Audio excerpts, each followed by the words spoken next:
একটা ফেসবুকে পোস্ট আমিও দেখেছি, জরিমানা বা কিছু, ওটা ছিল পরিশোধ। যেমন আপনার বাসায় যখন বিদ্যুৎ বিল আসে, আপনি বিদ্যুৎ অফিসে গিয়ে বিদ্যুৎ বিল পরিশোধ করেন, আপনি বিদ্যুৎ অফিসে গিয়ে জরিমানা দেন না।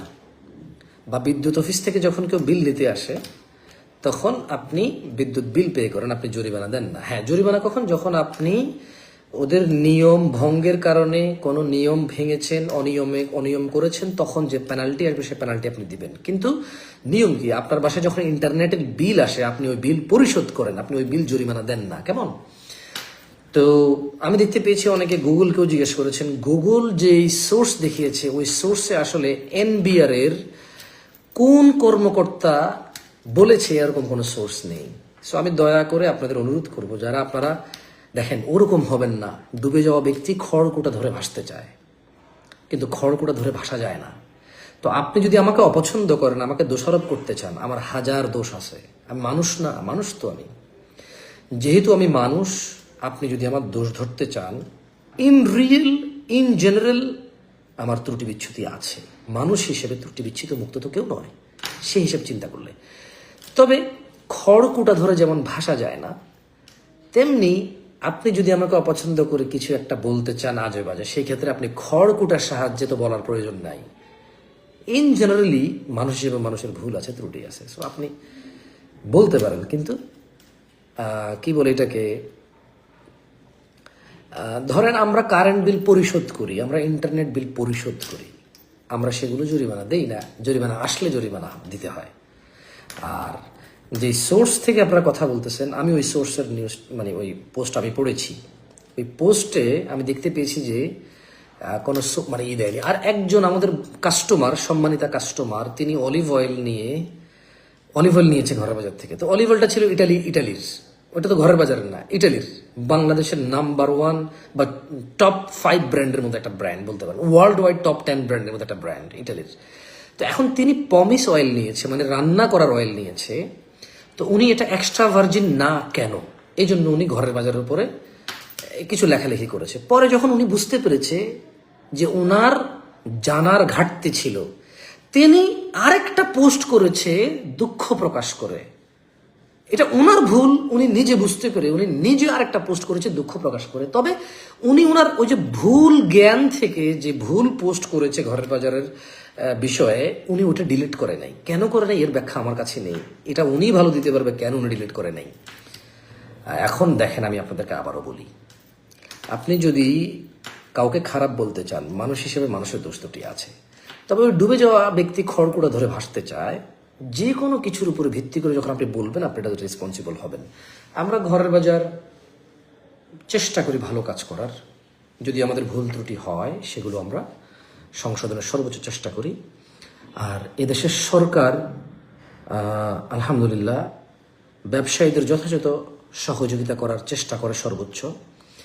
প্রত্যেকটা ব্যবসায়ী অনেক কিছু অজানা থেকেই, শুরুতে যখন ব্যবসা শুরু করে অজানা অনেক কিছু থাকে। সরকারের অফিস, সরকারের লোকজনে অনেক কিছু শিখায়, অনেক কিছু বলে যে আপনি এটা করবেন, এটা নিয়ম, এটা অনিয়ম, এটা ইত্যাদি।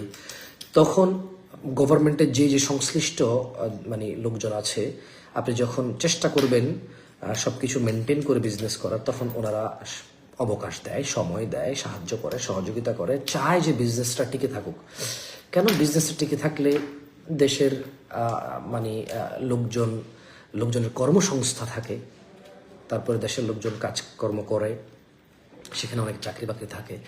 সো সরকার, আমরা 2020 সাল থেকে বিজনেস করি, আমরা 2020 সাল থেকে যখনই সরকারি যে অফিসে গিয়েছি, আলহামদুলিল্লাহ প্রত্যেকটা জায়গায় আমরা সহযোগিতা পেয়েছি।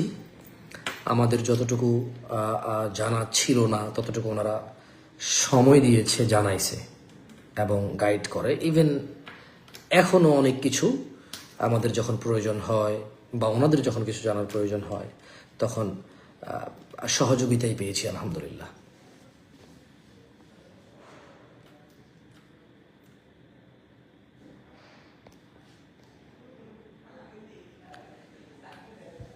মিস্টার খান, আমি আপনাকে বলেছি, মুসলিম কান্ট্রি দিয়ে আমাকে যদি রেফারেন্স দেন, তাহলে আমি তো আসলে ওভাবে বুঝি না। আমি ইসলাম বুঝি আল্লাহ সুবহানাহু ওয়া তাআলা যা বলেছে এবং রাসূলুল্লাহ সাল্লাল্লাহু আলাইহি ওয়াসাল্লাম যা বলেছে, এটা ইসলাম। এর বাহিরে অ্যাজ এ রেফারেন্স ইসলামের জন্য কিছু আছে বলে আমরা বিশ্বাস করি না। এখন আপনারা যদি আল্লাহর ইবাদত করেন এবং ইসলামকে কোরআন যা বলেছে এবং আল্লাহর রাসূল যা বলেছে এইটা হিসেবে যদি বিশ্বাস করেন, তাহলে এক হিসাব।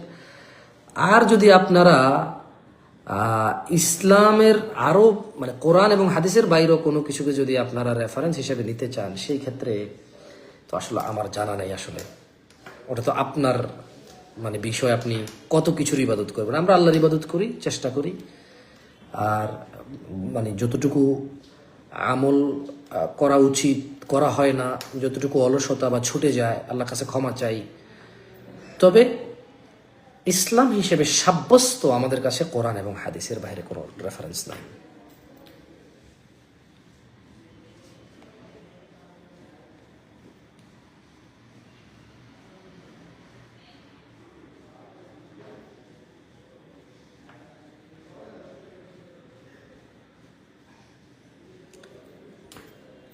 আমি আবারও বলি, দয়া করে যদি আপনারা কেউ আমাকে ইসলাম শিখান, তাহলে অবশ্যই রেফারেন্স হিসেবে কোরআন এবং হাদিসকে দিলে ইনশাআল্লাহ আমি শিখব। আর আমিও যখন আপনাদেরকে ইসলাম নিয়ে বলি, আমি চেষ্টা করি আল্লাহ বলেছে মানে কোরআন, রাসূলুল্লাহ সাল্লাল্লাহু আলাইহি ওয়াসাল্লাম বলেছে মানে হাদিস, ওখান থেকে বলার চেষ্টা করি। এর বাইরে রেফারেন্স আমি নিজেও কাউকে দেই না, আর এর বাইরে কারো রেফারেন্স নিজেও গ্রহণ করি না।